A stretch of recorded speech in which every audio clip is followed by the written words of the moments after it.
They taught me everything, just like Daddy should. Written and read by Badwriterrr.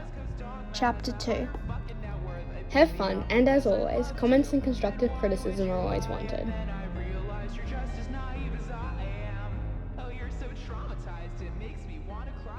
It didn't take long for Draco to be freed from the hospital wing. An hour at most, from what he could assume. He was fine, Madame Pomfrey told him in her curt, harsh voice she reserved only for hypochondriacs like him. A few healing charms and a dose of pepper-up which he swallowed with a wince at the burning cyan flavour, before being shuffled out into the great hall to catch the very last few seconds of supper. He deliberately did not look at the Gryffindor table as he strode over to the other Slytherins, all of whom were beginning to wander out of their seats to go back to their common room. "Drakey!" squealed Pansy, bounding up from her seat with newly born kindling. She leapt across the bench, sprinting over to him with arms outstretched and cradling him in her strangely iron grip. "I'm so worried," she said, muffled through the fabric of his robes. "Which is why you're left without me, I suppose. So disturbed by my disappearance that you're moseyed on back to the castle," he said with a sneer, finally prying her off him, waving her away with a single flick of his wrist. "You said, 'Do shut it, I'm certainly not in the mood for your blabbering.'" Pansy pouted and scowled, before skittering past him out of the great hall. Crabbe and Goyle had returned to their seats, looking over at him expectantly as he sat beside them, glaring down at the dessert laid out in front of them. "Malfoy!" Draco looked up, finding the gangly face of Theodore Nott. He looked worn, usually bulbous eyes now sunken back into his skull, that and the green tint to his cheeks. Nott offered him a small smile and a nod that seemed to weigh down his whole neck. "Nott," Draco replied, a gentle knowingness to his words, a shared sense of understanding hovering between them. Nott had lost his father, just as Draco had. The boy didn't have a mother to turn to for shelter, nor enough money to support himself through the absence. "Heard Potter jumped you?" Nott asked, evaporating all that empathy Draco held for him. Draco's brow drew close, relaxing against the bench. "Is that what Scarhead's calling it? I suppose that depends on your definition. Does me stomping on his face like the little pest he is sound like being jumped?" Beside him, Goyle snickered. "That ill-bred filth was spying on me, you see," continued Draco, with a lazy shrug, a yawn on his lips as he leaned down to inspect his nails. "Thought so," added Nott with a gleeful smile. "He was covered in blood when he came in. Those bloody Gryffindors were trying to convince me that he had sprung one on you." Against his better judgment, Draco couldn't help but tilt his head over to glance back at the Gryffindors. And yes, indeed, Potter's front was covered in dried blood as he stuffed another trickle tart into his gob. Both he and Weasley were glaring at him intently, and he scoffed as the weasel flipped him the bird. Draco, grinning in earnest now, stood, gesturing for Crabbe and Goyle to follow him as he left the hall, now smug as ever. Well, he was until he found out his debacle with Potter had earned him a month of detention. Wonderful. As if he didn't have enough to focus on. And to top it all off, his favourite subject had been usurped by none other than the Potter fanboy, Slughorn. Slughorn had indeed been everything Draco had suspected. He'd filed into the classroom with the others to find the plump, stout man mulling over several cauldrons, each with wafting aromas. One, which Draco noticed as he passed, had such a tantalizing and addictive scent that he and Pansy couldn't help but pause in front of it. He froze, inhaling the scent of his citrus cologne, the crisp Granny Smith apples his mother grew, and something he couldn't quite put his finger on. It was earthy and almost muggy, something that reminded him a little of Quidditch, but he wasn't sure why. The strange familiarness to it forced him to lean a little closer, trying desperately to remember where exactly he'd smelt it, only finding the scent pulse, swarming all around him as he was shoved. "Watch it, Malfoy," Potter grunted, moving out of his vicinity.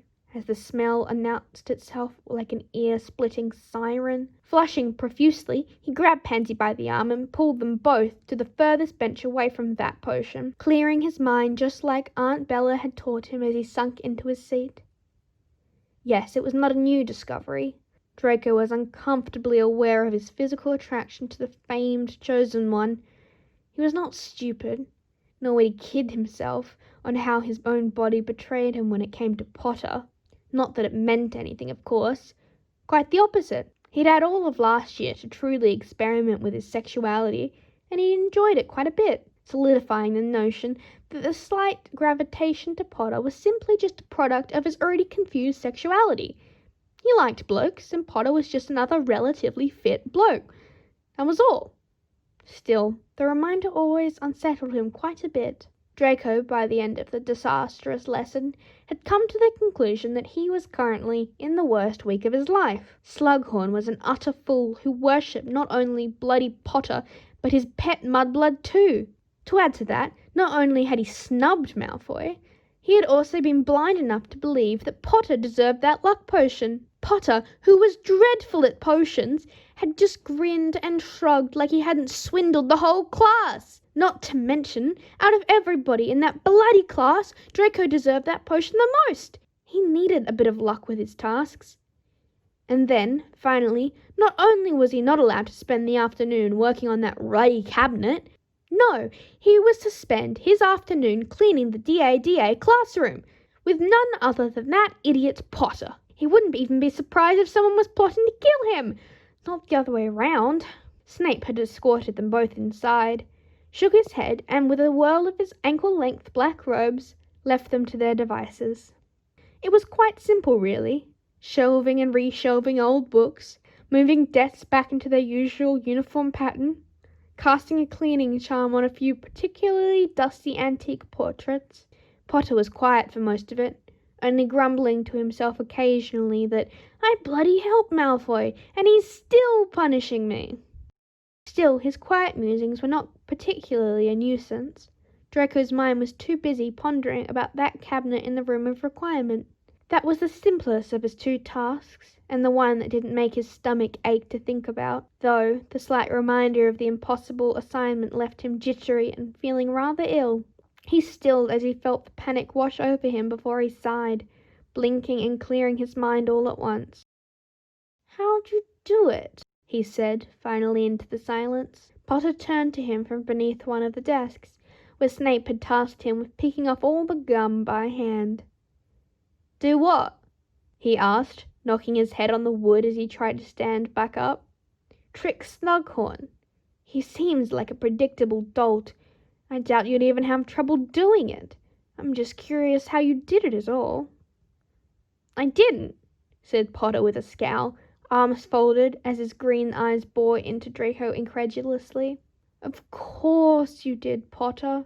Everyone knows you're a dunce at potions. Trust me, I'm not going to tell. Malfoy, honestly, for all the years I've known you, have you ever done a single thing to make me want to trust you?" Draco shrugged and turned back to cast another cleaning charm on the portrait of a woman screaming.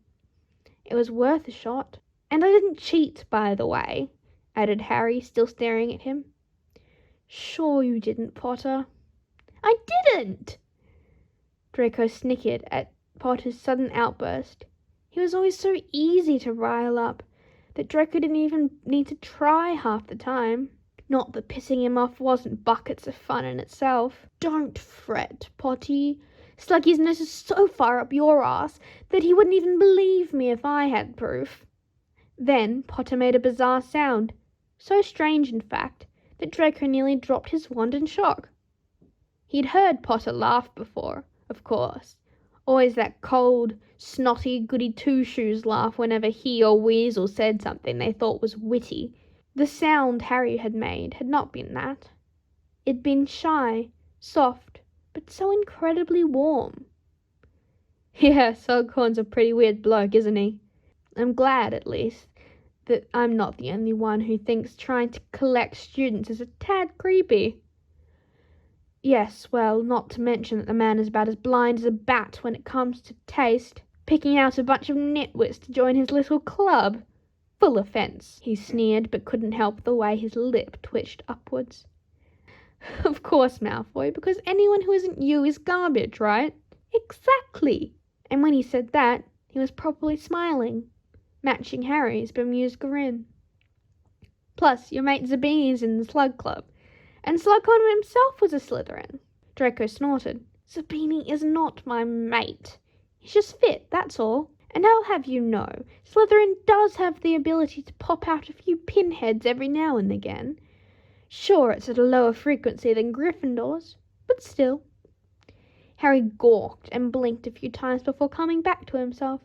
Oh yes, I'm quite familiar with Slytherin pinheads, actually, seeing as I'm staring right in front of one. Draco rolled his eyes and walked over to a desk and sat on it. I'll tell you what, I'll tell you how I won in potions if you tell me what you were doing in Borgin and Burke's. Draco raised a brow and smirked. All right, Potter. How'd you get the luck potion? Harry shook his head. No, you have to tell me first. I'm not stupid, Potter. Could have fooled me. Go on, Malfoy, tell me, and I'll tell you, Gryffindor's honour. I was buying a gift for my mother, he said. Now go on. How'd you get the luck potion? Harry rolled his eyes and then gave Draco a very innocent smile. I just did what the textbook said. You're an arse, Potter.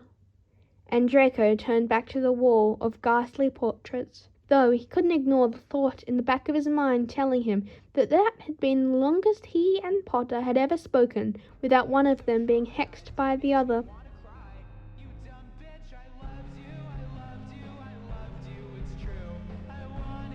That was Chapter 2 of They Told Me Everything Just Like Daddy Should. If you like this, please feel free to comment and like. And a special thank you to Artsy Ho on AO3 for betering this chapter. If you want to support me, the author and the reader, then please check out my Ko-fi on the description below, as well as my Tumblr and my AO3. I took the help, I took the cash, I would have taken your last name.